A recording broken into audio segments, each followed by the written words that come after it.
Harris Faulkner joins us on KCMO. Harris, good morning. How are you?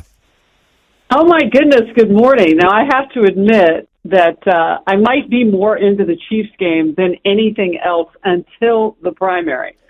So even my family knows that, unless you're carrying some merch that you think I need for the game or you're driving me to the airport to get to New Hampshire, all snacks, everything is ready to go.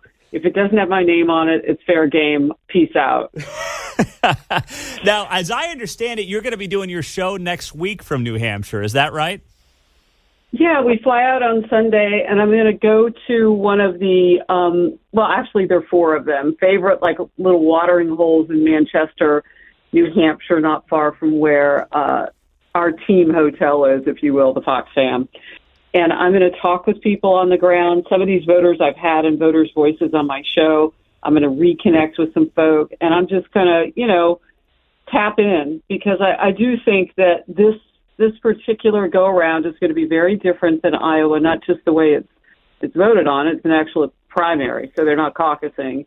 There is one singular election day, and that's the same, but they have to go to the polls. And I have to say, though, I think Kansas City weather is more severe right now than anything on the eastern seaboard. But that requires everybody to burst their comfort zones, wherever that is, and get to the polls. And they're also just a little bit different in terms of in who they are as an engaged electorate. A lot of independents, a lot of people who are undecided. We saw that in Iowa, but an independent is not an undecided. An independent is, I'll vote for the person who best aligns with my values and what I need right now in my life. And an undecided is, I have no idea who that's going to be yet until I get to the poll. So those are very different people. And I can't wait to talk with some of them. In Iowa, people were making up their minds in line. Mm-hmm. And I found that to be fascinating. In New Hampshire, I've spent some time on the ground in both places this election season. But in New Hampshire, when I was there, it was summer. And people were already going to, for instance, Vivek Ramaswamy's events 3 and 4 times. They really lean in on the candidates very early and want to know who they are. So I can't wait. And that's going to be the first thing. And then I do the Faulkner Focus Monday and Tuesday, the day of. And then I'll also be doing this year Outnumbered. Kayleigh McEnany and I are both traveling for that. And so after my show, you'll see Outnumbered just like you do every day. And that's kind of different. Mm-hmm. Oh, that's going to be very cool. I'm excited. Yeah, and they're usually people, there, so you can call them an audience, but it's usually not that big. There may be 40, 50 people there. Unlike Nashville for the Patriot Awards, which is, almost like, wait, are the Titans playing? Where'd all these people come from? But yeah, no, it's gonna be good. So, I can't wait, and we get to show the rest of the world how we do this democracy thing. So let's bring it. Everybody vote. Yeah, absolutely. Harris Faulkner is on KCMO, of course, Faulkner Focus, 10 o'clock Central on Fox News. So you mentioned going up there. What happened in Iowa? I mean, a lot of people are like, okay, Trump's got this thing in the bag, but maybe Nikki Haley surprises. It's a different primary process in New Hampshire. What are the trends you're looking for when you go up there this week and you start talking to people and getting ready for Tuesday? So I'm bifurcated on this. I think that either she has to win it outright, which after seeing the tracking polling today, she's still, mid-30s, and that's a decent place to be for her. And, I do believe that the back and forth of the daily trackers is probably something that's going to drive news for a little while. We have our hands on a pretty good one. All of the networks do. I think it's Boston Globe. Can't remember everybody, but it's a conglomerate of outlets that are doing this polling. It comes out at 5 a.m. every day. And, 2 days ago, she was at 34%. He was at 50. DeSantis was at 5.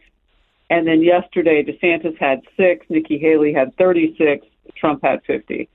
And then this morning at 5 o'clock, just to give you an idea, Trump had 52, Nikki Haley at 35, and I believe DeSantis was still at 6. So I might get that wrong, but it's not above that. Mm-hmm. And so there's going to be a little bit of play, but we haven't seen the polling be too wrong this season yet, coming out of Iowa. So I do believe that this is, if it's more than 20 points, I don't know. Do you go to your home state? Or do you call it a day in New Hampshire? I can't answer that. But what I can tell you is if it's not an outright win or very tight within 5 points, that path to nomination, first of all, doesn't really exist for DeSantis unless he just has the money to hang in there and hopes that Trump, because of the cases against him or whatever, push him out. Their politics are very similar, so maybe he feels like he inherits that Trump voter, so it's worth if he can attract some dollars. For Nikki Haley, it's a little bit different. She actually brings people into the party. So there could be some, and I say could be some discussion about her as a VP candidate, in which case you would see her get out. Pretty quickly, those votes go to Trump, and then perhaps she pops up on the ticket at some point. So when I say I'm bifurcated, she's got to win outright or come really, really close within 5 points to even stay in the race and have a pathway, especially going through her own state, which loves Trump. Yeah. Harris, when you look at it, you mentioned Ron DeSantis, how bad the polling is in New Hampshire for him. He's maybe thinking it's going to work in South Carolina. This guy came in. I mean, we all followed him. There was so much hype after his reelection in 22 in Florida. And it's been an unmitigated disaster for the last few months, no matter how you look at this thing. What, as someone who's been doing this and following these presidential candidates and covering them for a lot of cycles, what went wrong for him, considering all the hype and enthusiasm he had just, not even 12, 13 months ago? Well, first of all, I've seen unmitigated disasters, and that's not how I would describe his campaign. One way that I would describe it is just like family dysfunctional. Like some days it really works and some days it doesn't, but there's an underlying something that's going on that the public just can't see. And every family has that. But where I started to see them really go wrong with decision making had to do with cash, and that was last summer.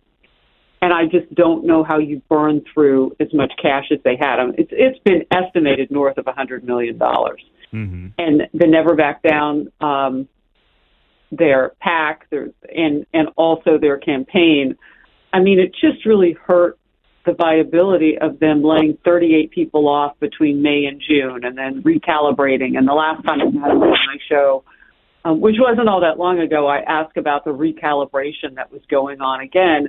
And there's sensitivity around that point with the candidate and his answer. And that just tells me that they're seeing some success points and reasons to stay in the race, but they're not able to leverage that. And then when Nikki Haley started picking up big donors, who now are, by the way, just in the last 48 hours, the Langone, who co-founded Home Depot, has said, I'm going to sit on the sidelines, see how she does.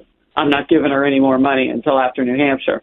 I mean, that was the kind of stuff that was happening with DeSantis early on. Like, I want to see how he handles his money because he's spending and not getting a lot for it. Mm-hmm. And then when you saw double-digit losses in where he had been, because, again, he's very much like Trump. And I do think that because of that similarity, no one really understood how that was going to go. Like, how are these two men going to compete? But Trump didn't debate, and he didn't do any of that, and it gave DeSantis some space. And now the question is, what did he do with the space? And I don't think that we can answer that until we see him go through South Carolina. South Carolina is a more Trump voting base, obviously, than New Hampshire because there's so many independents there. Mm-hmm. So, just when you use the word base, doesn't mean that they wouldn't vote for Trump. It's just that there are more people who normally would in South Carolina. That doesn't favor Nikki Haley, although she's liked there.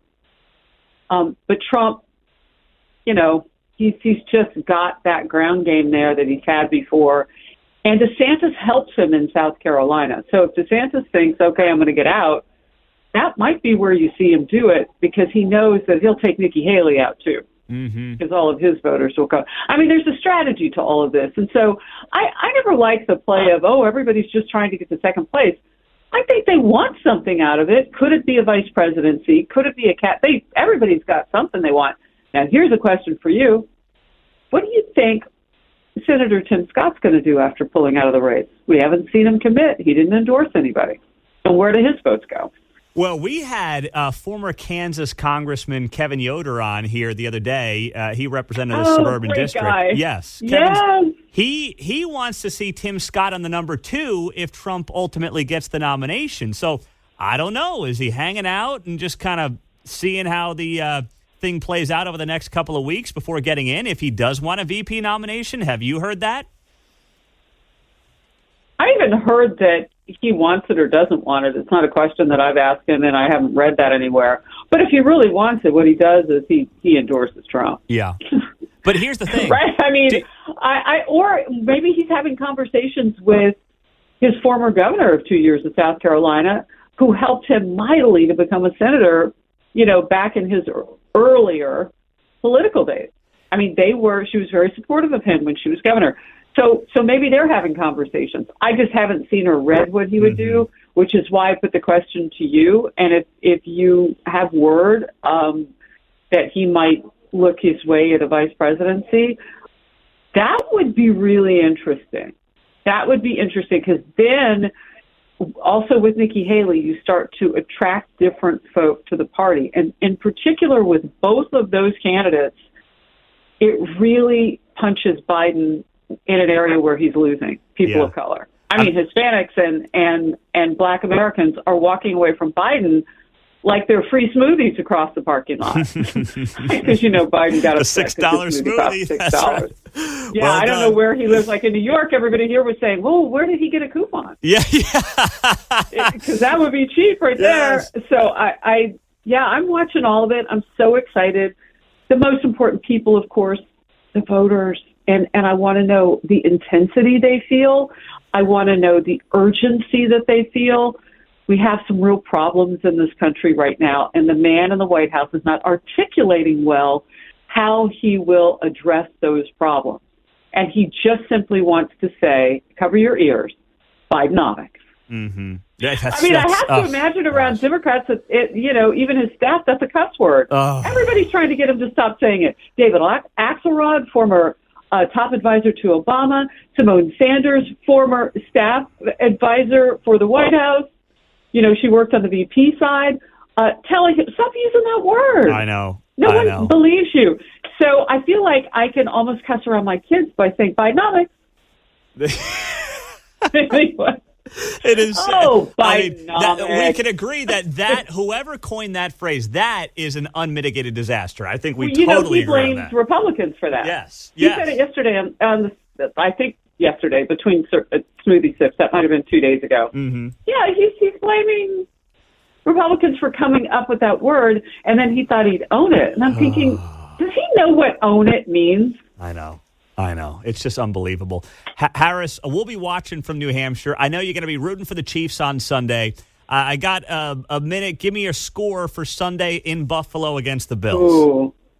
Yeah, I don't ever do the score thing because it's sad how wrong I am in either direction. That's fine. But I can tell you this. I'm looking for LaJaria Sneed and Rashee Rice and Travis Kelce to have great days. We need some guys who can block on the defense, which I named first, and then y'all got to catch those balls. Back in the day, they didn't even play with sticky gloves.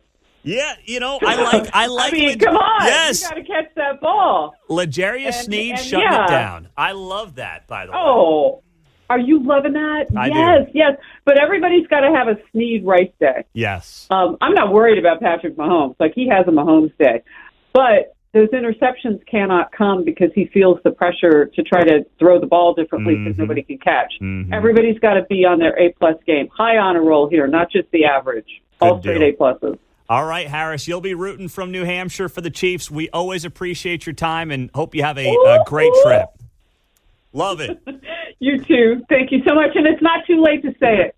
Happy New Year. Happy New Year, Harris Faulkner. Thank you so much for the time. There you go. It's great to have her on the show.